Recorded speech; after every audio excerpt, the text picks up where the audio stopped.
সাহাবী শুনে দাও, কবর দুনিয়াতেই জান্নাতের সার্টিফিকেট পেয়ে গেছে। সুবহানাল্লাহ বলেন। এরপর ওমর কত ভয়, ওমর কত ভয়, ওমরের অন্তরের মধ্যে কত ভয়।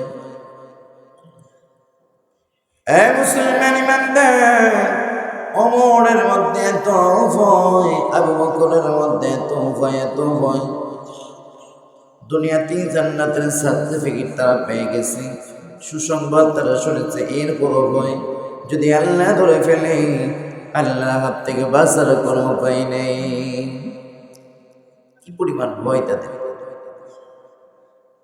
আল্লাহ নবী কি পরিমাণ ভয় করেছেন। সারা রাত নামাজে দাঁড়ায় কাটায় দিয়েছেন, পা ফুলে গেছে। যদি আল্লাহ ধরে ফেলে, না জানি কোন একটা গুনাহের কারণে আল্লাহ তাআলা আমাকে ধরে ফেলে, এত ভয় করেছে। আর তাদের স্বভাবের তো কোনো অভাব নেই, ঠিক না? ঠিক, শুধু নেকি আর নেকি, গুনাহ তো নাই তাদের জীবনে, তারা মাসুম, এরপরও ভয়। না, আমাদের জীবন কেমন? গুনাহের অভাব নাই, এরপরও আযাবের ভয় নেই, ঠিক না? ঠিক, এরপর মৃত্যুর কোনো ভয় নেই, জাহান্নামের ভয় নেই। যদি থাকতো তো মসজিদে তো আমরা ঢুকে যাইতাম, শুধু জুমার দিন না, 5 ওয়াক্ত নামাজেই ঢুকতাম। যে যেখানে অবস্থান করবে, আযান শোনা মাত্র মসজিদের দিকে চলে যাবে, যদি ভয় থাকতো আমাদের অন্তরে। সেই ভয় আমাদের মধ্যে আজকে দেখা যায় না, এর বহির্বিকাশ পাওয়া যায় না। বেশি বেশি মৃত্যুকে চিন্তা করবেন, ভয় পয়দা হবে। কে? বেশি বেশি মৃত্যুকে একটু চিন্তা করবেন, বেশি বেশি ভয় পয়দা হবে অন্তরের মধ্যে। বেশি বেশি কবরস্থানে যাবেন, মা বাবার কবরের পাশে একটু দোয়া করবেন, বেশি বেশি যাবেন। আহারে, আজকে আমার মা কবরে চলে গেছে, ঘুমায় গেছে, আমার বাবাটা ঘুমায় গেছে, আমার ভাই, আমার বিবি, আমার স্বামী, বলে আমার আত্মীয় স্বজন ঘুমিয়ে গেছে, একদিন আমাকেই কবরে আসতে হবে। বেশি বেশি কবরস্থানে যাবেন, মৃত্যুর চিন্তা বেশি হবে। মৃত্যুর চিন্তা কি হবে? বেশি বেশি হবে, বেশি হবে। কবরকে নিয়ে ভাববেন, মোরাকাবার মধ্যে ঢুকে পড়বেন, নামাজ পড়ে ভাবতে থাকবেন, সাথে আমি আমার বাবাকে নামাইছি কবরের মধ্যে, আল্লাহ নিজ হাতে আমার মাকে কবরের মধ্যে নামাইছি, মনকে মন, টনকে টন, বুকের মধ্যে মাটি চাপাই দিছি। একদিন আমিও চলে যাব, আমার সন্তানগুলো, আত্মীয় স্বজন আমাকেও এমন করে মাটি চাপাই দিবে। ভাবতে থাকবেন, ও মুসলমান, যত বেশি ভাববেন গুনাহ থেকে বাঁচতে পারবে, গুনাহ থেকে তত বেশি বাঁচতে পারবে। পবিত্র একটি মাস আল্লাহ তাআলা আমাদেরকে হায়াতে রেখেছেন, সুস্থতার সাথে রেখেছেন। মাত্র 1 সপ্তাহ পরে 14 তারিখে লাইলাতুল বরাত, শবে বরাত, ঠিক না? শবে বরাত। আমরা তো প্রতি বছর রোজা রাখি, রোজা রাখি না? কথা বলি না, রোজা রাখি না? রাখি না? রোজা রাখি।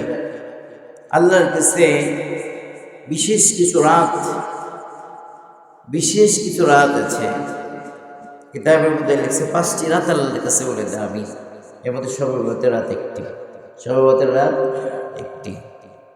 শবে বরাতের রাত্রিতে মানুষের জীবনের ভাগ্য গণনা করা হয়। আগামী 1 বছর কি করবে, কতটুকু পাবে, কতটুকু রিজিক পাবে, সব কিছু বরাদ্দ করে দেয় কে? চিল্লায় বলতে হবে, বরাদ্দ করে দেয় কে? এই শবে বরাতের রাত্রিতে বন্টন করা হয়। কি করা হয়? বন্টন করা হয়। এই মাসে শবে বরাতে মুসলমান আল্লাহর কাছে বান্দার পুরো 1 বছরের হিসাব নিকাশ দেওয়া, জমা দেওয়া হয়। কি দেওয়া হয়? জমা দেওয়া হয়। জমা দেওয়ার কয়েকদিন, জমা দেওয়ার আগে তওবা করেন, আল্লাহ গুনাহগুলা যেন জমা না হয়, তওবা করে মাফ করে দেন। নেকিগুলা যেন জমা হয়, নেকিগুলা যেন জমা হয়ে যায়। পবিত্র রাত আমরা সামনে পাবো ইনশাআল্লাহ। ইনশাআল্লাহ পড়েন। এই রাত্রটাকে কাজে লাগাইতে হবে। রাত্রটাকে কি লাগাইতে হবে? কাজে লাগাইতে হবে। এই রাত্রিতে আল্লাহ তাআলা ঘোষণা দিয়েছেন মাফ করে দেবেন। সুবহানাল্লাহ বলবেন না? এই রাত্রিতে আমাদেরকে আল্লাহ তাআলা মাফ করে দিবেন। পড়ি সুবহানাল্লাহ। যার বিবি যেই স্বামীর কথা শুনে না, অবাধ্য বিবি, বিশেষ একটি রাত যদি আপনার নসিব হয়ে যায়, দোয়া করেন, আল্লাহ আমার বউ তো আমার কথা শোনে না, আমার অবাধ্য, আল্লাহ তুমি বিশেষ রজনীতে তোমার কাছে আত্মনাদ জানাই, ফরিয়াদ জানাই না, আমার বিবিকে আমার বাধ্যগত করে দাও। আল্লাহ আমার বিবিকে পরিপূর্ণ হেদায়েত দাও, আমাকেও পরিপূর্ণ হেদায়েত দাও। সংসারে শান্তির ফয়সালা দিয়ে দেবে। সুবহানাল্লাহ। যে সমস্ত মা বোন আলোচনা শুনছেন, যাদের স্বামী কথা শুনে না, আপনি বিবির সঙ্গে সম্পর্ক ভালো না, আপনি বিশেষ রাত্রিতে আল্লাহর কাছে বলেন, আল্লাহ আমার স্বামী আমার কথা শোনে না, সংসারের প্রতি মন মানসিকতা ভালো না, ছেলে সন্তান বিবি বাচ্চার প্রতি মায়ের মহব্বত নাই, আল্লাহ দ্বীনের বুঝ নাই, বদ্দিন গুনাহের কাজে লিপ্ত থাকে, আল্লাহ আমার স্বামীর কপালে হেদায়েত দাও। আল্লাহ হেদায়েত দিয়ে দেবে। যদি ভালো করে চাইতে পারে আল্লাহ কি দিয়ে দেবে? হেদায়েত দিয়ে দেবে। আপনার সন্তানের পড়াশোনায় দিমাগ খুলে না, চাকরি বাকরি হয় না, পড়াশোনায় ভালো রেজাল্ট করতে পারে না, আপনি বাবা আপনি মা ইস্তিগফার পড়েন, বেশি বেশি পড়িয়া গভীর রজনীতে আল্লাহর কাছে বিশেষ রজনীতে চান, আল্লাহ বলবেন, আল্লাহ বরকতময় রাত্রিতে আল্লাহ তোমার কাছে হাত দুইটা তুলে ধরলাম, আল্লাহ আমার সন্তানের চাকরি নাই, আমার সন্তানের ব্যবসা নাই, চাকরি ব্যবসার ব্যবস্থা তুমি আল্লাহ করিয়া দাও, আল্লাহ উত্তম রিজিকের ফয়সালা করিয়া দাও, পেরেশানি মুক্ত রিজিক দাও, হতাশা মুক্ত জীবন দাও, ঋণগ্রস্ত মুক্ত করে দাও, ঋণ মুক্ত জীবন দাও, পেরেশানি জীবন দাও, হতাশা মুক্ত জীবন দাও। আল্লাহ গো জমিনের মধ্যে শান্তিতে থাকতে যে আল্লাহ তোমার পক্ষ থেকে শান্তির ফয়সালা করে দাও। আওয়াজ দিয়ে বলা যাবে কি শান্তি দেওয়ার মালিককে? আরো জোরে বলেন, শান্তি দেওয়ার মালিককে। গত 1 বছর পূর্বে একটা বয়ান করছিলাম, এই সময় মাত্র রাত্রিতে একটা বয়ান করছিলাম। আজকে তোমাদেরকে ওই বয়ানটাই মুযাকারার নিয়তে জানিয়ে দিই। মুসলমান আল্লাহ কেমন দয়ার আল্লাহ, কেমন মায়ার আল্লাহ। আজকে তোমাদের জানার কথা একটু নাড়া দিতে চাই। মুসলমান, একবারের মধ্যে স্বামী নাফরমান এমন কোনো গুনাহ নেই যে আল্লাহ নাফরমান বান্দা করে না। বিবি বড় দিনদার, বিবি বড় দিনদার। এ মুসলমান, প্রতিদিন নামাজের মধ্যে পড়ে আল্লাহর কাছে কান্দে, আল্লাহ আমার স্বামীর কপালে হেদায়েত দাও। আল্লাহ আমার স্বামী মদ্যপান করে জোয়ার আসরে বলে নারী নিয়া গুণে, আল্লাহ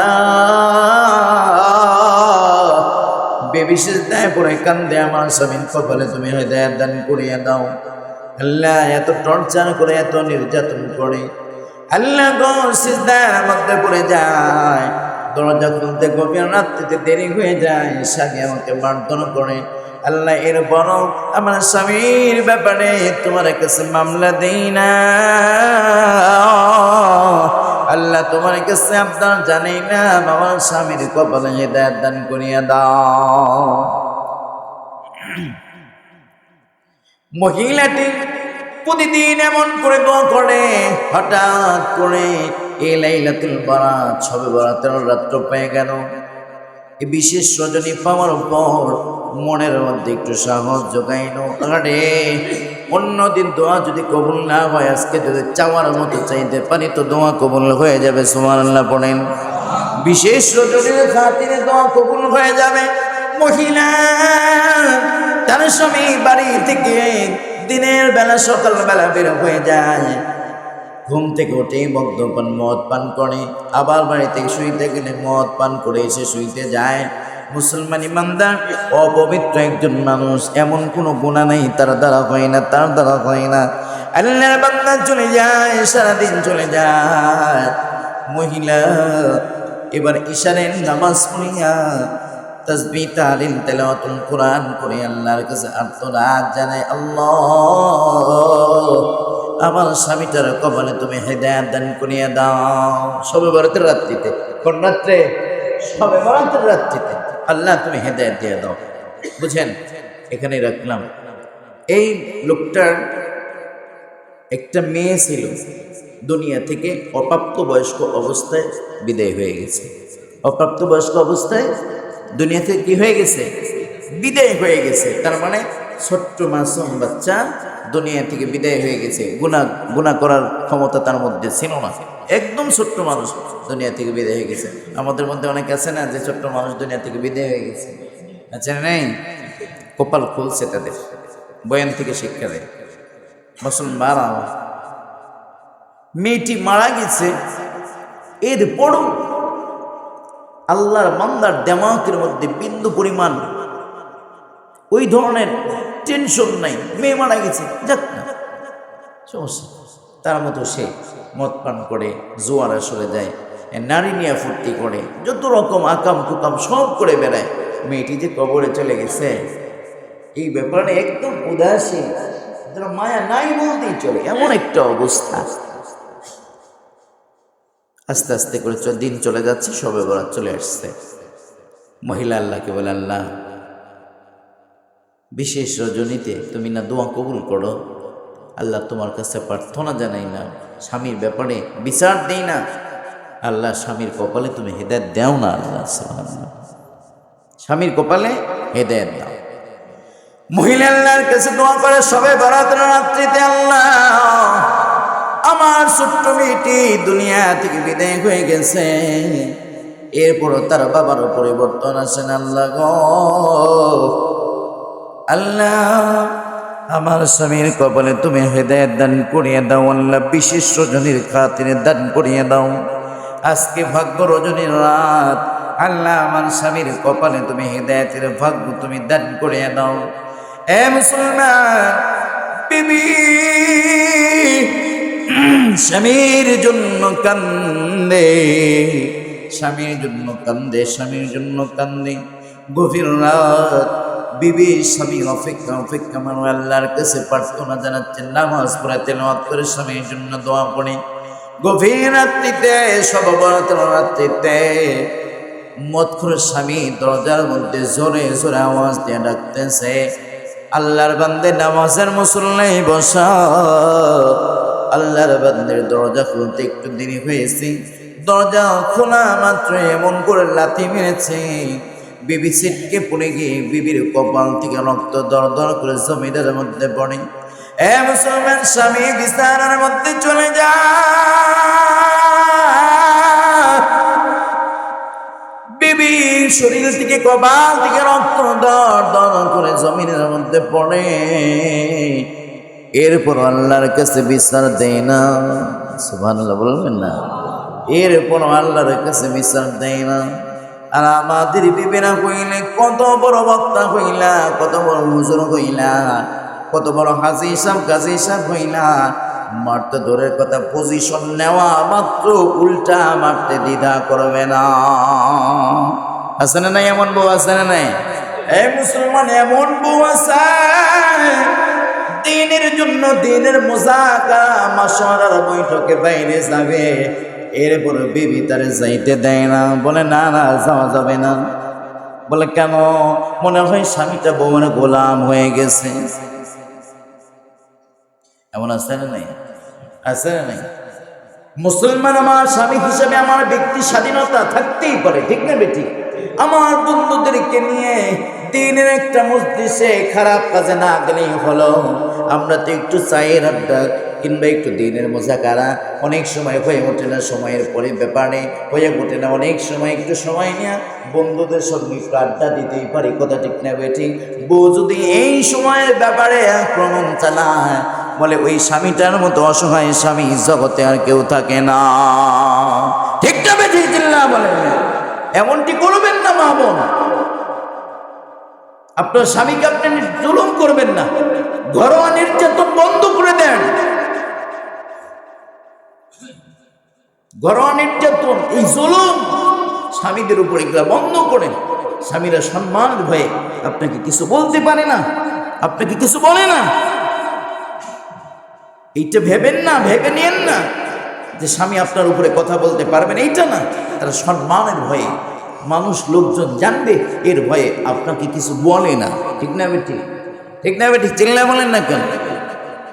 কত পরিবারের গল্প শুনি আমরা।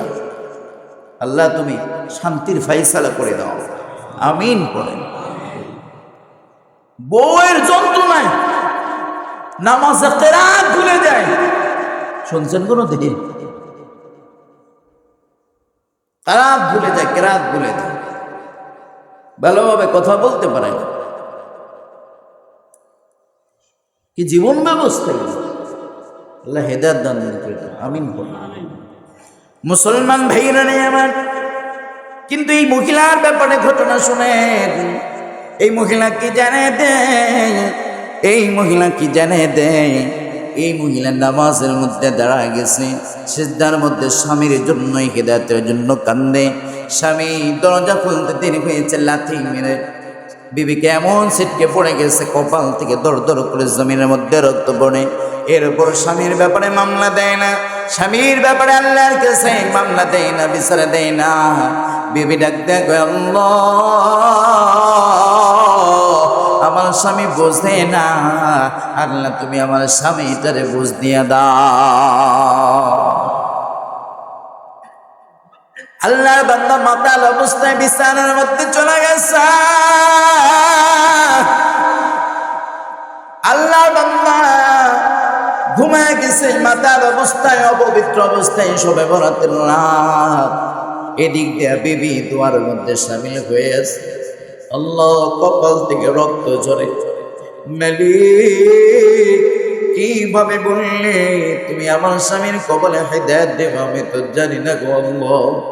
আমার স্বামীর কপালে তুমি হেদায়েতটা তুমি দিয়েই দাও আল্লাহ, দিয়েই দাও আল্লাহ। বিবি এমন করে আল্লাহর কাছে চাইছে, আল্লাহ শবে বরাতের রাত্রির বরকতে বিবির দোয়া স্বামীর হকে কবুল হয়ে গেছে। একবার জোরে বলা যাবে কি সুবহানাল্লাহ। বিবির দোয়া আল্লাহর দরবারে কবুল হয়ে গেছে। আল্লাহর বান্দা ঘুমের মধ্যে স্বপ্নে দেখা,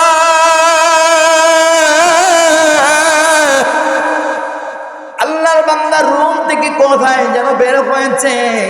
এমন সময় রাস্তার মধ্যে বড় একটা সাপ। আল্লাহর বান্দা মত করে ব্যক্তিকে ওই স্বামীটাকে তাড়িয়ে ধরেছে, তাড়াচ্ছে। বলে কেন এত বড় সাপ তারা করেছে, বাঁচার কোনো উপায় নাই। আল্লাহর বান্দা দৌড়ায় পিছনে বড় সাপ, পিছনে বড় সাপ। রাস্তার মধ্যে কেউ তাইর বাঁচায় না, কেউ কাউকে তারে বাঁচায় না, কেউ বাঁচানোর জন্য আগায় না। সাপ তাকে খেয়ে ফেলবে, সাপ থেকে গিলে ফেলবে, স্বপ্নের মাধ্যমে দেখতেছে। হঠাৎ করিয়া রাস্তার মধ্যে একজন বৃদ্ধ মানুষের সঙ্গে দেখা হইল। আল্লাহর বান্দা সাপে তারা খাইয়া ডাকবে, চাচা আমাকে বাঁচাও, আমাকে বাঁচাও, আমাকে বাঁচাও, আমাকে সাপ তারা করেছে। আল্লাহর বান্দা বৃদ্ধ মানুষ ডাক দেখে, আল্লাহর গোলাম শোনো, আমি একজন মাসুম, আমি দুর্বল মানুষ, আমি কেমনি করে এত বড় সাপের মুখ থেকে তোমাকে বাঁচাবো? বাঁচাইতে গেলে নিজেই তো ধরা খেয়ে যাবো। না, আমি তোমার জন্য কোনো উপকারে আসতে পারবো না। আল্লাহর বান্দা দৌড়ায় পাহাড়ের টিলারের কাছে নিকটবর্তী হয়ে গেল। আর দৌড়ানোর কোনো জায়গা নেই, পিছনে সাপ হা করে ফোড়া তুলেছে, আল্লাহর বান্দাকে গিলে ফেলবে।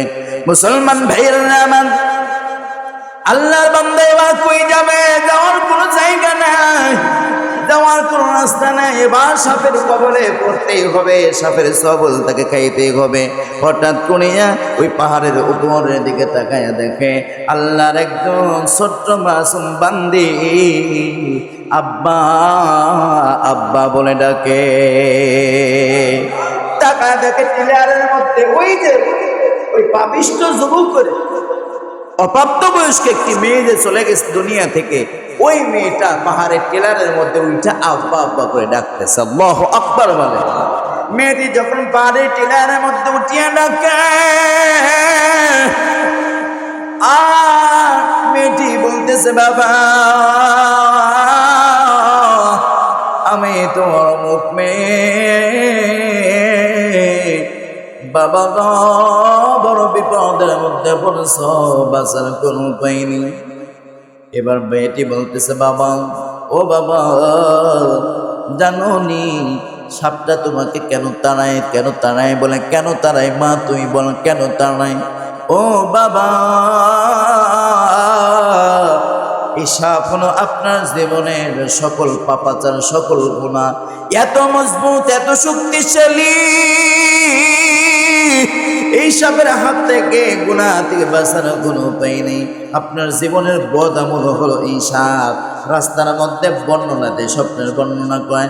মেয়েটি বলতেছে আব্বা রাস্তার মধ্যে বৃদ্ধ মানুষের সঙ্গে দেখা হয়েছে, বাঁচানোর জন্য বলছেন, বাঁচানোর কোনো উপায় নেই, বৃদ্ধ আপনাকে বাঁচায়নি। বলা হ্যাঁ বাবা গো চিনেন নেই ওই বৃদ্ধ মানুষটা আপনার জীবনের নেক আমল, তার মানে হলো নেক আমলের চাইতে গুনাহ বড় শক্তিশালী, গুনাহ বড় শক্তিশালী, তার মানে হলো এই গুনাহ লইয়া কবরে গেলে বিন্দু পরিমাণ নেক আমল আপনাকে জাহান্নাম থেকে বাঁচাইতে পারবে না। এবার লোকটি দেখবেন মা তুমি কেন পাহাড়ের টিলারের মধ্যে তুমি না মারা গেলা, তুমি না মারা গেলা? মুসলমান ইমানদার আল্লাহর বান্দি ছোট্ট মানুষটা দেখনে কয় বাবা গো এই যে পাহাড়ের টিলার দেখতেছেন এখানে আমাদের জন্য আল্লাহ একটা বালাখানা বানিয়ে দিয়েছে। আল্লাহ একটা বালাখানা বানিয়ে দিয়েছে। বলে কেমনে? বলে বাবা গো অপ্রাপ্তবয়স্ক অবস্থায় যত মানুষ দুনিয়া থেকে বিদায় হয়ে যায়, ছেলে হোক আর মেয়ে হোক, ছেলে হোক আর মেয়ে হোক, এই অপ্রাপ্তবয়স্ক মানুষ যারা দুনিয়া থেকে বিদায় হয়ে যায় এদের ব্যাপারে এদেরকে দেখভাল করার জন্য রব্বুল আলামিন একজন পয়গম্বরকে জিম্মাদারি দিয়ে দিয়েছে। এ মুসলমান অপ্রাপ্তবয়স্ক অবস্থায় যারা মারা যায় তাদের ব্যাপারে ঘোষণা হয়ে যায়, নবী ইব্রাহিম আলাইহিস সালাতু ওয়াস সালামকে জিম্মাদারি দেয়, বলে এদেরকে আপনি দেখভাল করবেন। এই যে বালাখানা দেখতেছেন এই বালাখানার মধ্যে আমরা সবাই থাকি, ইব্রাহিম নবী আমাদেরকে কোরআন পড়াইতে শিখায়। একবার জোরে বলা যাবে কি সুবহানাল্লাহ? এ মুসলমান যাদের অপ্রাপ্তবয়স্ক বাচ্চা কাচ্চা দুনিয়া থেকে বিদায় হয়ে গেছে তাদের তো কপাল খুলছে, ঈমান নিয়ে কবরে গেলেই তাদের সুপারিশ দিয়া আল্লাহর জান্নাতে আপনি যাইতে পারবেন। জোরে বলেন না সুবহানাল্লাহ? অপ্রাপ্তবয়স্ক মানুষ বাচ্চা যাদের দুনিয়া থেকে চলে গেছে ঈমান নিয়ে কবরে গেলেই তারা আপনার ব্যাপারে সুপারিশ করবে আল্লাহর কাছে, আল্লাহ আমার বাপের ছাড়া আমার মায়ের ছাড়া আমি জান্নাতে ঢুকবো না। সুবহানাল্লাহ, কপাল বড় খুলছে। এ মুসলমান ইমানদার গোলাম আল্লাহর বান্দী ছোট্ট মানুষ বাবাকে কোরআন তেলাওয়াত করে করে দেখবে বাবা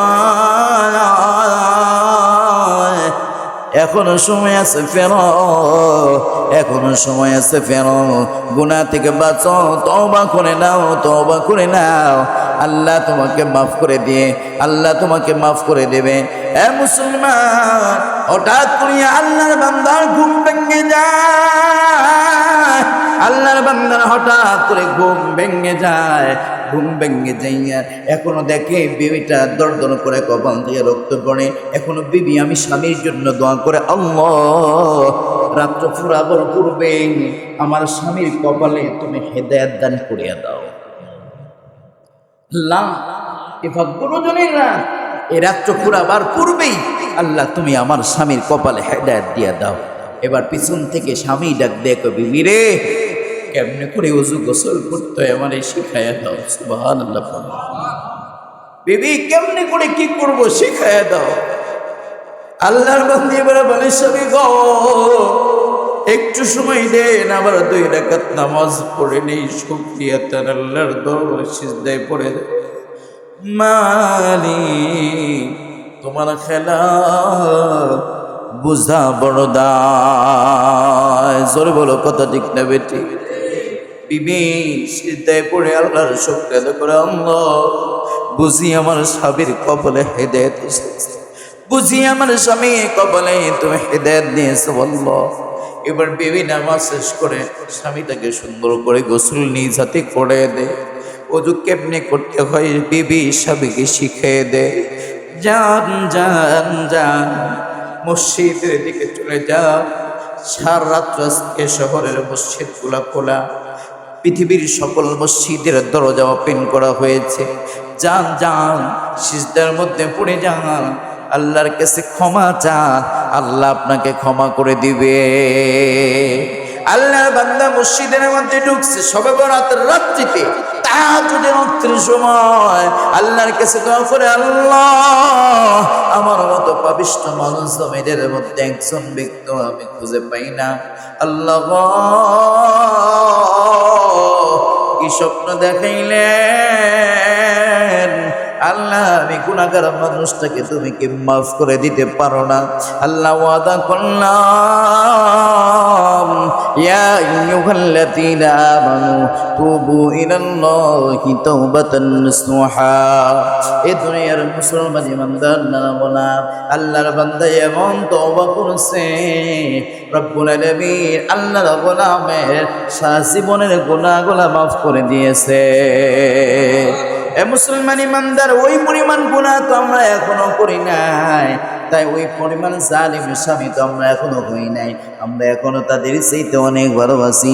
এ মুসলমান ইমানদার, আসুন আসুন ভাগ্য রজনীর রাত সামনে পাবো, এই রাত থেকে কাজে লাগানোর নিয়ত করি। আমার জীবনে গুনাহের জন্য তওবা আজকে থেকেই করে নেই, আজকে জমার মসজিদ থেকেই করে যাই, তওবা করে যাই, আল্লাহ যেন মাফ করে দেয়। এমন তওবা করে আল্লাহর জন্যে জীবনটা পরিচালনা করার নিয়ত করা যাবে তো ইনশাআল্লাহ। কারা কারা রাজি আল্লাহ আল্লাহর হাতটা তুলে দেখায় দাও। আল্লাহ বাসরে বলি আল্লাহুম্মা আমিন। আল্লাহ জীবনের গুনাহগুলোকে তুমি মাফ করিয়া দাও, আল্লাহ আমাদের পরিবারকে মাফ করিয়া দাও, আল্লাহ আমাদের বিবাহ আত্মীয় স্বজনগুলোকে মাফ করিয়া দাও। আল্লাহ মুমিন মুত্তাকিন না হওয়া পর্যন্ত আল্লাহ আমাদের মধ্যে কাউরে কবরে ডাক দিও না। একবার জোরে বলে আল্লাহুম্মা আমিন।